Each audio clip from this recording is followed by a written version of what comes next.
Hi friends, అందరికి good morning. ఏమైందాక tension పడుతున్నావు? చాలా టెన్షన్ కూడా అవుతుంది, బాధ కూడా అవుతుంది. అసలు ఇది మూడో రోజు మేము బాధపడబట్టి.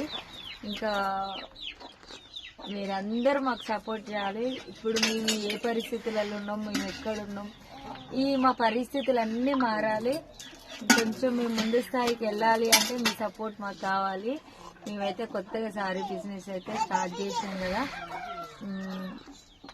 తీసుకోండి చీరలు. మాకు కొంచెం హెల్ప్ చేసిన వాళ్ళు అవుతారు. కనీసం ఈ బిజినెస్ అన్నా సక్సెస్ రావాలి. మేము ₹1 సంపాదించాలి. మా పిల్లల్ని అంటే వాళ్ళని మంచిగా చదివించడానికన్నా ఒక ముందడుగు అయితే వేసినాం అనమాట. అదంతా జరగాలి అంటే మీ అందరి సపోర్ట్ అయితే మాకు కావాలి. మీరందరూ సపోర్ట్ చేస్తారనే మేమైతే అనుకుంటున్నాం. ఓకేనా ఫ్రెండ్స్, మరి బాయ్.